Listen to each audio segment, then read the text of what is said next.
Hey folks, Aaron here, welcome back to an anime review. Today we're looking at Devilman Crybaby, the full series. Now, if you guys didn't grow up with older anime, or if you're not really, I want to say, knowledgeable about older anime, and even manga for that matter, way back in the 70s, we had a series called Devilman release. And by the way, also, just to note, I'm not also, like, I want to say, I didn't grow up in the 70s either, I just have watched stuff from back in my dad's time period and my mom's time period, so I've seen like Voltron and stuff like that. In case you're new to my channel, I think other people, if you've known me for a while, you know that I've seen like Voltron, a Speed Racer, etc. So I've seen a lot of older shows, but one that I never saw was Devilman. Even though I know that Devilman was actually a very controversial series way back when it released. It was very popular, mind you, but it was also controversial because it fused various genres together. It had this dark hero-like show, so you can almost get like a Power Rangers type feeling from it. It also had the concept of Godzilla, where you had this, you know, basically not with giant creatures per se, but I mean like in terms of like monsters fighting other monsters. And then you also had like various other concepts of it that made it where our hero wasn't a normal, like, you know, for example, Power Ranger type character. He wasn't someone that got armor on or became a kind of a supernatural being per se. He became a literal devil, or slash demon in this case, because that's what their concepts are. And he would kill enemies, but he would do it pretty brutally. I mean, if you've actually seen clips of the original one, it wasn't done where you can be like, oh god, that's too violent for anyone.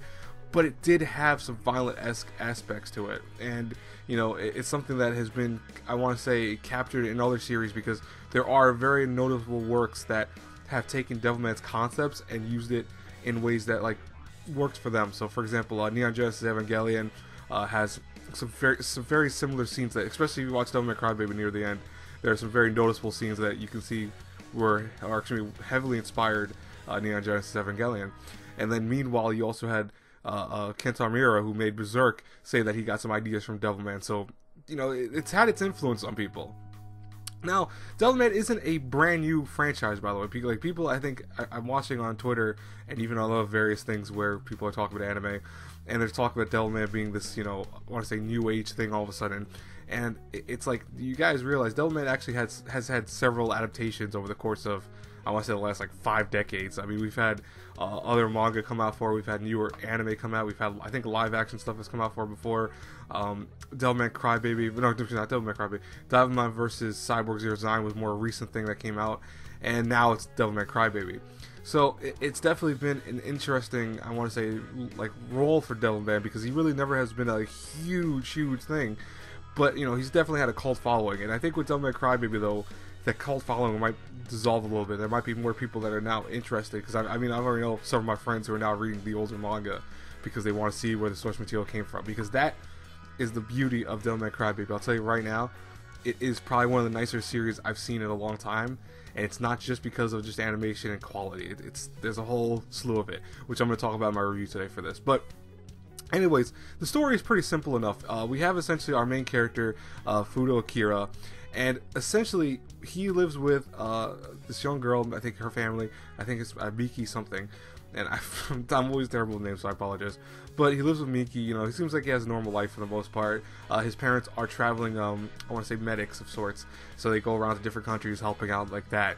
So he doesn't really get to see them a lot, and he talks about that being a thing where that caused him to meet various people across his life. So, for example, one of his good friends, Rio, who, you know, he became very close with, even though you see at the very beginning of the show, a very interesting thing. I mean, like, for example, Ryu as a kid was very quick to get, like, I want to say mad, and also was very violent. It seemed like he had box cutter. He would kill things if he felt like they were going to die, essentially, which plays a big factor in the story.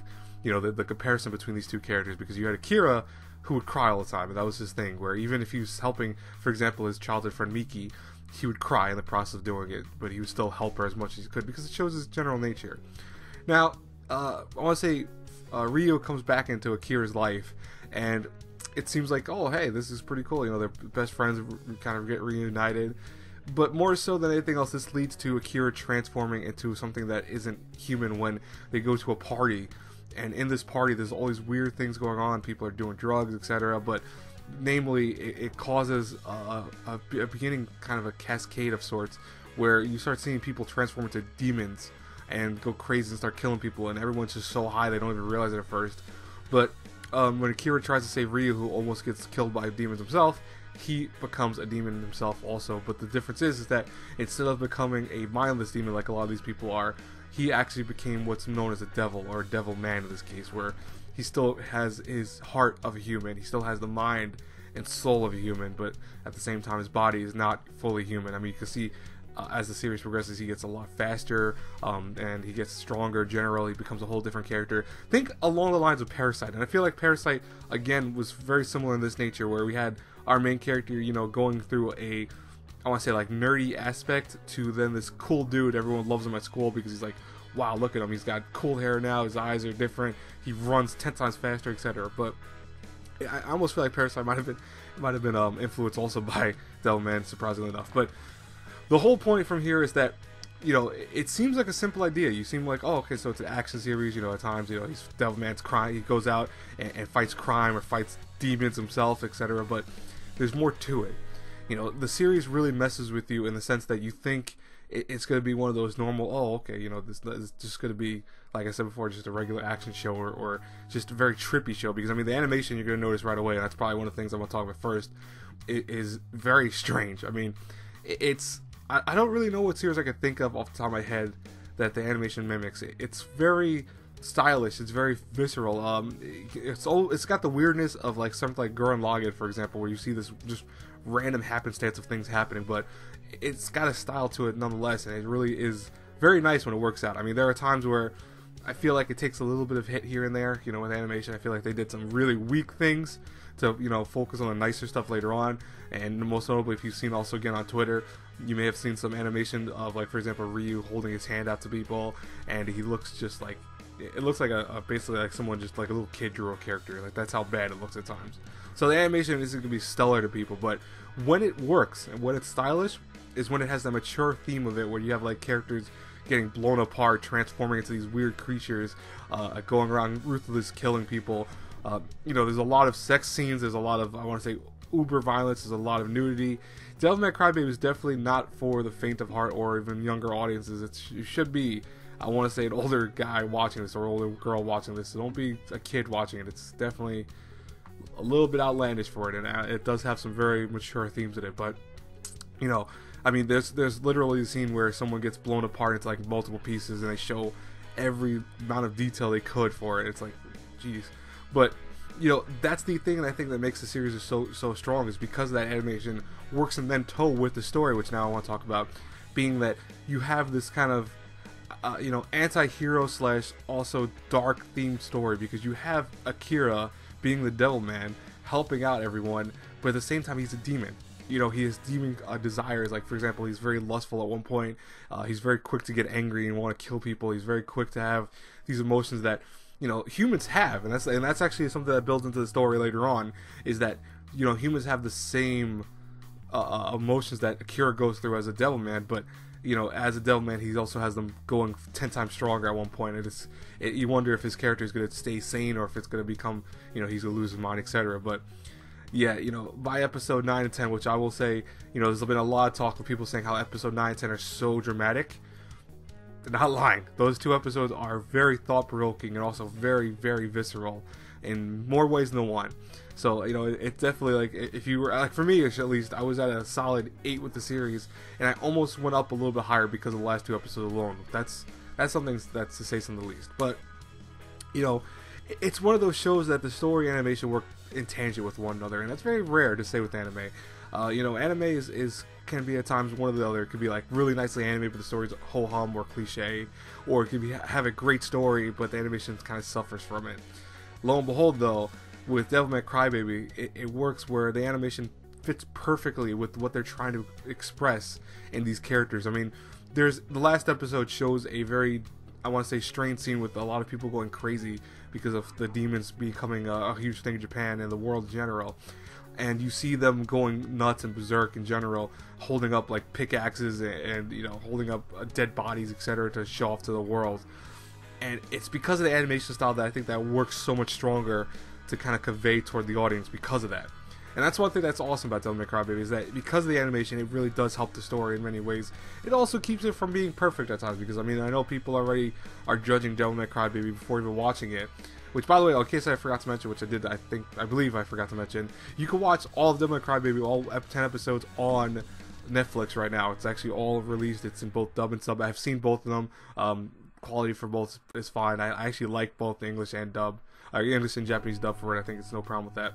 But you know, it's one of those shows that you look at it first, and yeah, you can be turned off by the animation for a little bit. But if you actually start understanding why it's like that, it just works out perfectly, and I have no issue with that in general.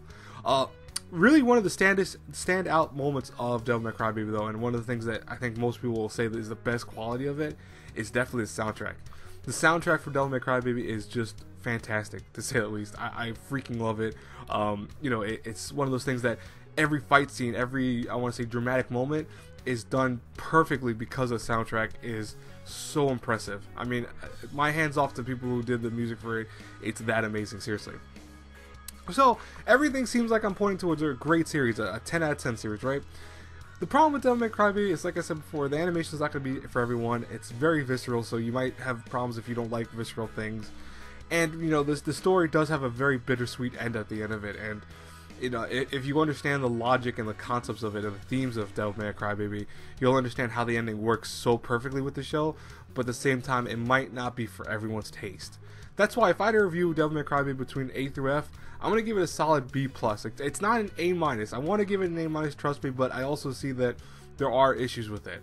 And it's most notably, like I said before, the animation at times it can be amazing, but also can be very weak. And they disguise it well enough, because what they do is they throw in enough of quality of animation to kind of lure you away from, oh, look, it's not good, this scene.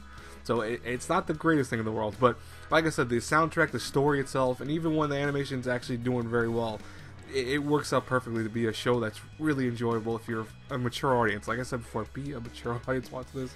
Seriously, don't be a kid watching this show. It will probably traumatize you in some ways or form, so don't watch it when you're a kid. But anyways, I will say right now that I watched all these episodes in 3 days with my friends online, and I enjoy the hell of it. I think you guys will too. Anyways, guys and girls, what did you think about Devilman Crybaby? If you have seen it, do you agree with my review, or do you feel like you know I missed some steps here? What are your thoughts on the review? I would love to hear from you in the comments below, as always. And guys and girls, if you like my review, please think about hitting the like button, subscribe to the channel, sharing the video around, and definitely check out my Patreon for various rewards and stuff like that. Have a great, blessed day, everyone. Until our paths cross again in the next review. Bye, everyone.